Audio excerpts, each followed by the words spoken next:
সবাইকে স্বাগত। বাংলাদেশ পল্লী বিদ্যুতায়ন বোর্ডে যারা আবেদন করেছেন আপনাদের পরীক্ষাটি এমসিকিউ হবে। বাংলাদেশ পল্লী বিদ্যুৎ সম্পর্কে অথবা পল্লী বিদ্যুতায়ন বোর্ডের সম্পর্কে খুব গুরুত্বপূর্ণ প্রশ্ন উত্তরগুলো নিয়ে এসেছি। ইনশাল্লাহ এখান থেকে পরীক্ষার প্রশ্ন থাকবে। আপনি ধৈর্য সহকারে সম্পূর্ণ ভিডিওটা দেখেন। এখানে সর্বপ্রথম রয়েছে বিআরইবির পুনরুক্তি, খুবই গুরুত্বপূর্ণ। এই প্রশ্নটি অবশ্যই পরীক্ষায় থাকবে। তার আগে বলে রাখি, আপনারা যারা বাংলাদেশ পল্লী বিদ্যুতায়ন বোর্ডে পরীক্ষা দিবেন আপনাদের জন্য একদম শর্ট করে চূড়ান্ত সাজেশন তৈরি করা হয়েছে। আপনাদের পরীক্ষাটি সর্বপ্রথম 60টি এমসিকিউ নিয়ে অনুষ্ঠিত হবে, তারপরে 20 মার্কে লিখিত পরীক্ষা হবে। লিখিত পরীক্ষা এটা কিন্তু বেশি জরুরি না। সবথেকে বড় কথা হচ্ছে এমসিকিউ পরীক্ষা। আপনি যদি এমসিকিউ পরীক্ষায় ভালো মার্ক ওঠাতে পারেন তাহলে আপনার চাকরিটা কনফার্ম করা যাবে।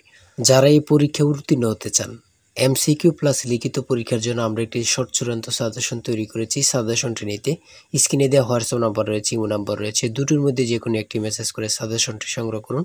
সাজেশনের মূল্য 100 টাকা। আমি বলি, যারা পরীক্ষা দিবেন প্রত্যেকে 100 টাকার বিনিময়ে হলো প্রত্যেকে সাজেশনটি সংগ্রহ করবেন। A to Z শেষ করে যাবেন, ইনশাল্লাহ আপনি পরীক্ষায় উত্তীর্ণ হয়ে যাবেন। সর্বপ্রথম প্রশ্নটি রয়েছে বিআরইবির পুনরূপ কি? বিআরইবির পুনরূপ হচ্ছে বাংলাদেশ রুরাল ইলেকট্রিফিকেশন বোর্ড। তারপরে রয়েছে পবিশের পুনরূপ কি? পল্লী বিদ্যুৎ সমিতি।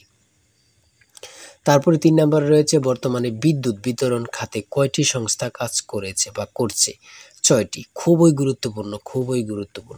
তারপরে রয়েছে বর্তমানে পল্লী বিদ্যুৎ সমিতি কয়টি রয়েছে? খুবই গুরুত্বপূর্ণ। এই প্রশ্নটি আসার সম্ভাবনা রয়েছে 80টি। এই প্রশ্নটি কত পরীক্ষায় যে আসছে আল্লাহ ছাড়া কেউ জানে না। তারপর হচ্ছে কোন দেশ থেকে বাংলাদেশ বিদ্যুৎ আমদানি করে? কোন দেশ থেকে বাংলাদেশ বিদ্যুৎ আমদানি করে? সেটা হচ্ছে ভারত থেকে।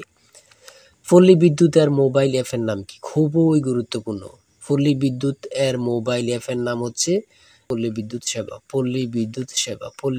সেবা। তারপরে রয়েছে কাপ্তাই জলবিদ্যুৎ কেন্দ্র কোথায় অবস্থিত? খুবই গুরুত্বপূর্ণ। রাঙ্গামাটি জেলায় অবস্থিত। আমি বলে রাখি, প্রত্যেকে যারা পরীক্ষা দেবেন প্রত্যেকে আমাদের সাজেশনটি অবশ্যই সংগ্রহ করবেন। তারপরে রয়েছে ভারত থেকে বাংলাদেশ কত মেগাওয়াট বিদ্যুৎ আমদানি করে? সেটা হচ্ছে 1160 মেগাওয়াট। ভারত ছাড়া আর কোন দেশ থেকে বিদ্যুৎ আমদানি করার পরিকল্পনা রয়েছে? নেপাল, ভুটান ও মায়ানমার থেকে।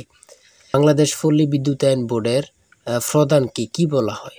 বা বাংলাদেশ পল্লী বিদ্যুৎ বোর্ডের সর্বপ্রধানকে কি বলা হয়? চেয়ারম্যান। পল্লী বিদ্যুতায়ন বোর্ডের সাংগঠনিক কাঠামোগুলো কয়টি?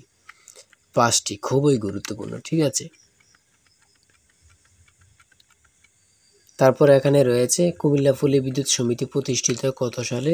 2014 সালের 28শে জানুয়ারি। শতভাগ বিদ্যুতায়িত উপজেলা কয়টি? 462টি। খুবই গুরুত্বপূর্ণ। খুলনা পল্লী বিদ্যুৎ সমিতি কবে প্রতিষ্ঠিত হয়? 2001 সালে। তারপরে পুনরূপ থেকে আসবেই পরীক্ষায়, সেটা হচ্ছে বিইপিআরসি এর পুনরূপ কি? বিইপিআরসি এর পুনরূপ হচ্ছে Bangladesh energy and power research council. Rangpur পল্লী বিদ্যুৎ সমিতি কবে প্রতিষ্ঠিত হয়? 1982 সালের 14 জানুয়ারি। পল্লী বিদ্যুৎ সমিতির প্রধান কাজ কি? খুবই গুরুত্বপূর্ণ। সেটা হচ্ছে বিদ্যুৎ বিতরণ করা। খুবই গুরুত্বপূর্ণ। কাপ্তাই জলবিদ্যুৎ কেন্দ্র নির্মাণ করা হয় কত সালে? 1962 সালে। নতুন ভিডিও আপলোড দেওয়ার সাথে চলে যাবে আপনার কাছে নোটিফিকেশন, যদি আমাদের চ্যানেলটি সাবস্ক্রাইব ও পেজটি ফলো দিয়ে রাখেন। আমাদের চ্যানেলটি সাবস্ক্রাইব করে রাখলে পরীক্ষা কখন শুরু হবে, কোথায় হবে, A to Z যাবতীয় রেজাল্ট থেকে শুরু করে সকল কিছু নিয়ে আমরা ভিডিও আপলোড দিয়ে রাখবো। আমাদের চ্যানেলটি অবশ্যই সাবস্ক্রাইব করে রাখবেন, ইনশাল্লাহ আপনি সকল তথ্য সবার আগে পেয়ে যাবেন। আরও গুরুত্বপূর্ণ প্রশ্নোত্তরগুলো তারপরের ভিডিওতে নিয়ে আসবো। অবশ্যই চ্যানেলটি সাবস্ক্রাইব করে আমাদের চ্যানেলের সাথেই থাকেন। আর যারা অ্যাডভান্স লেভেলের পড়াশোনা করতে চান আমাদের সাজেশনটি অবশ্যই সংগ্রহ করবেন। সবাই ভালো থাকবেন, সুস্থ থাকবেন। আল্লাহ হাফেজ।